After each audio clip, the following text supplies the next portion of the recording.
Hi guys, আজি মই মোৰ ইউটিউব চেনেল প্ৰাচুৰ্যা হাজৰিকালৈ আপোনালোক সকলোকে স্বাগতম জনাইছোঁ। বহুদিনৰ মূৰত আজি মই এনেকৈ এটা ভিডিঅ' ব্লগ টাইপত আপোনালোকৰ সন্মুখলৈ লৈ আহিছোঁ। নিজৰ পঢ়া শুনাৰ লগতে আন কিছুমান ব্যস্ততাৰ বাবে মই বহুত দিন ইউটিউবত একো আপলোড কৰিব পৰা নাছিলোঁ। কিন্তু আজি মোৰ কলেজ বন্ধ, আজি দেওবাৰ, সেইকাৰণে আজি ঘৰতে আছোঁ। ভাবিলোঁ আপোনালোকৰ সন্মুখলৈ এটি ভিডিঅ' আনো বহুদিনৰ মূৰত। আজি মই আপোনালোকক এটা কথা জনাম যে আমাৰ নগাঁৱৰ নেহেৰুবালিত হৈ যোৱা 2021-22 বৰ্ষৰ আবাহন থিয়েটাৰৰ জয়মতী নাটকত মই মোৰ প্ৰিয় লগতে আমাৰ সকলোৰে অসমবাসীৰ প্ৰিয়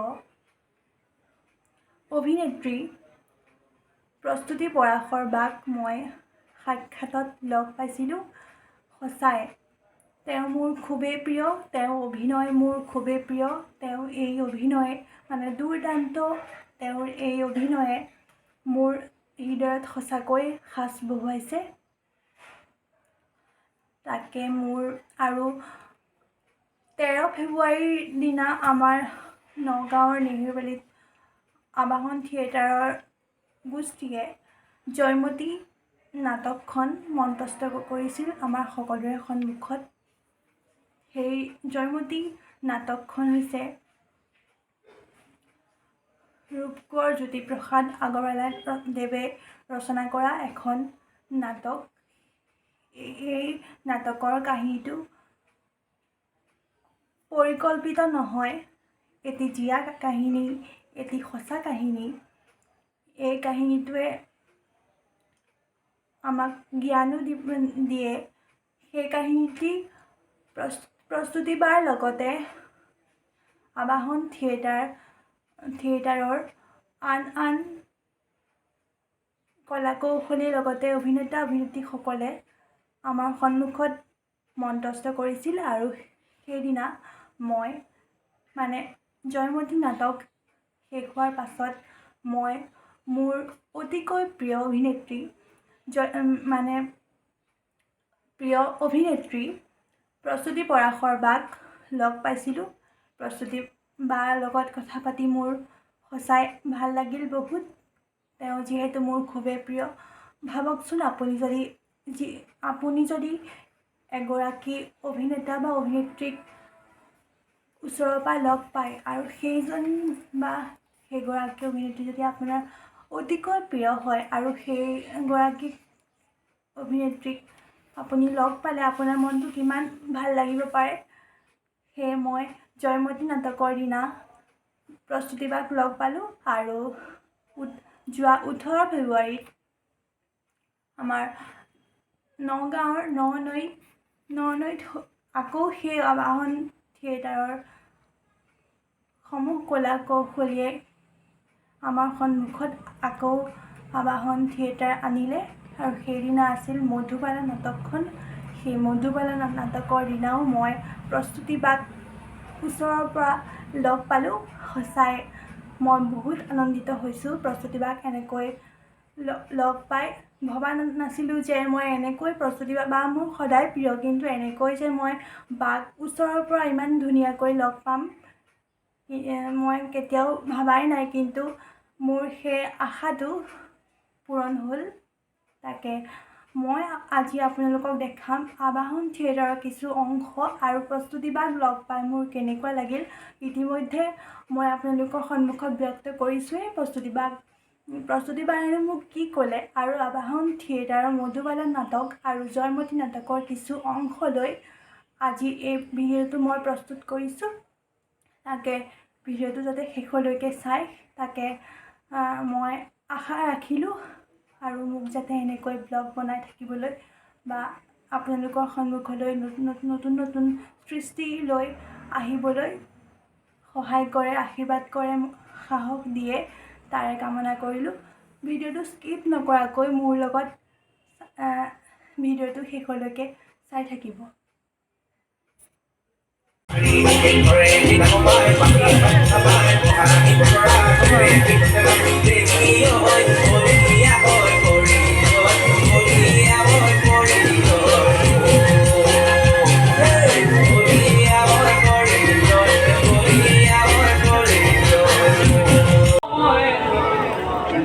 সময় সমস্যাকে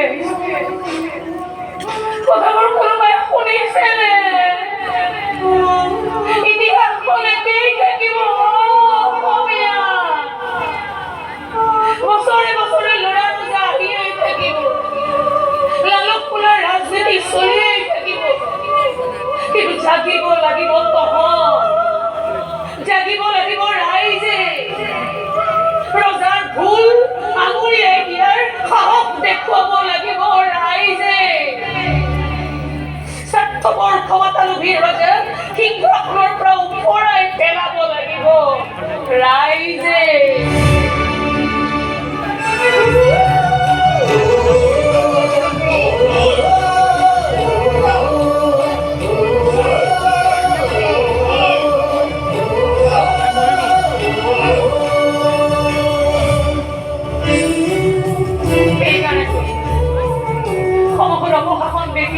মনে মনে বহি নাথাকি অন্যায়ৰ বিৰুদ্ধে আশাই সদায় মাৰ বাজি থিয় তেনে ভৱিষ্যতে কোনো জয়মতীয়ে সেইটোৱে শাস্তি ভুগিবলগীয়া নহয় কোনো সিংহাসন পাবৰ যোগ্য পোহৰে সেইকৈ পলাই ফুৰিবলগীয়া নহয়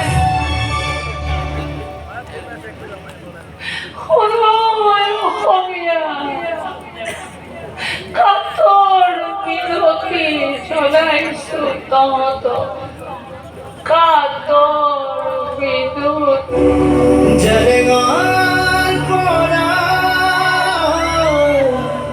চিঞৰিছে অসমীয়াই আজি জয়া নাই জয়া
যুদ্ধটো আৰম্ভ হৈয়ে গৈছে এইখন যুদ্ধ মই ধৰিম আৰু জিকিম পৰাজয়কাৰী আপুনি তহঁতবোৰৰ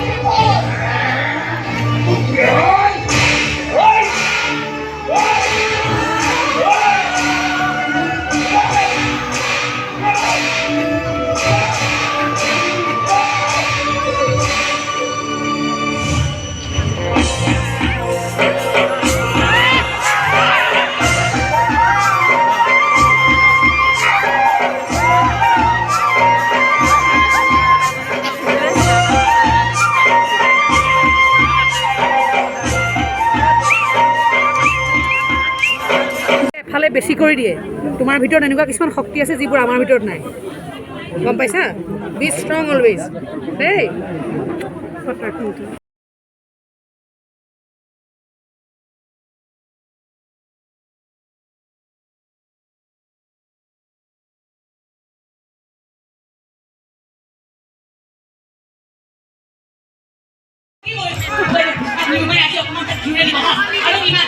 ইমান ভাত দিলেও হ'ব মানে গাখীৰ খাব বেলেগ ভাল পাব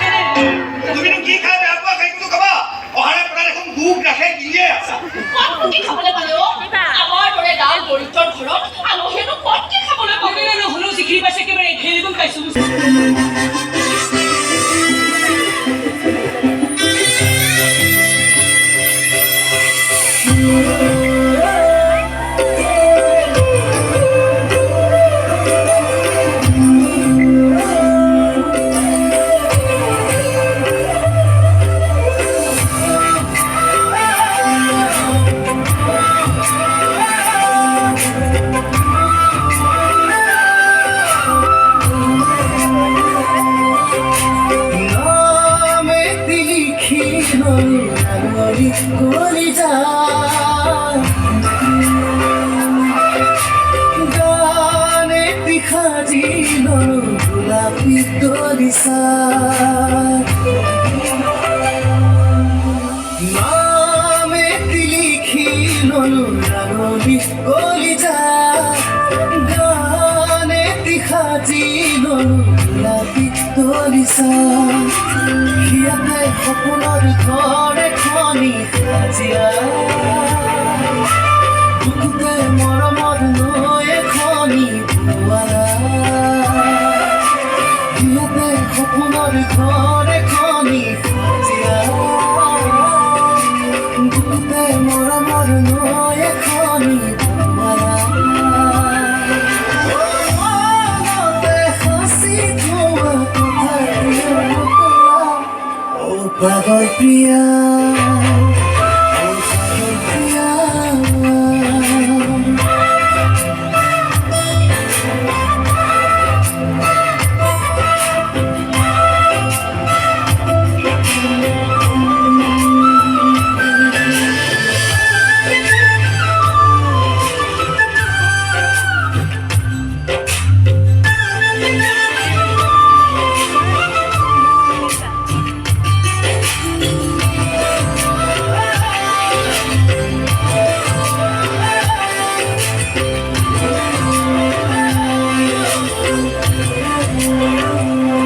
এসাথী প্রেমর কথা তুমি আহি খানিলা খিরে খিরে খিরে বই বই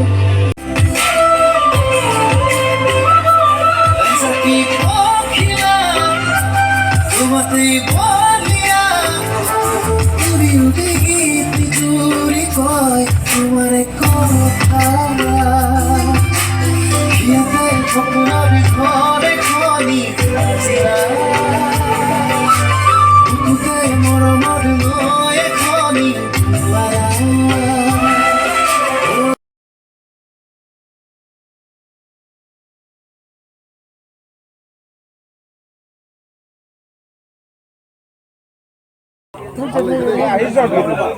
মোৰ চল যে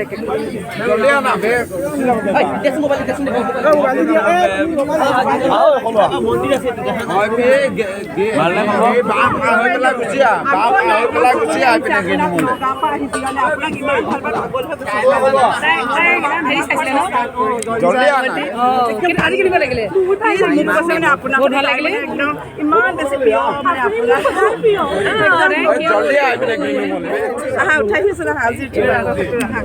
গতিকে গাইজ এইটোৱে আছিল মোৰ আজিৰ এই বিশেষ ব্লগটো আশা কৰোঁ আপোনালোকে চাই ভাল পালে এনেকৈ যাতে মই আগলৈও নতুন নতুন ভিডিঅ'সমূহ আপোনালোকৰ সন্মুখলৈ আনিব পাৰোঁ তাৰ বাবে আপোনালোকে যাতে মোক মৰম জনাই সহায় জনাই আশীৰ্বাদ দিয়ে সেইটোৱে কামনা কৰিলোঁ আৰু প্ৰস্তুতি বা আমাৰ সকলোৰে প্ৰিয় লগতে মোৰো প্ৰিয় প্ৰস্তুতি বা তুমি যদি মোৰ এই ভিডিঅ'টো চোৱা তেন্তে তুমিও মৰম জনাবা বুলি আশা ৰাখিলোঁ শেষত আকৌ এবাৰ কওঁ তুমি এনেকৈ আগুৱাই যোৱা এনেকৈ আমাৰ অসমবাসী ৰাইজক তোমাৰ দুৰ্দান্ত অভিনয়েৰে আপ্লুত কৰি যোৱা love you favourite Thank you so much.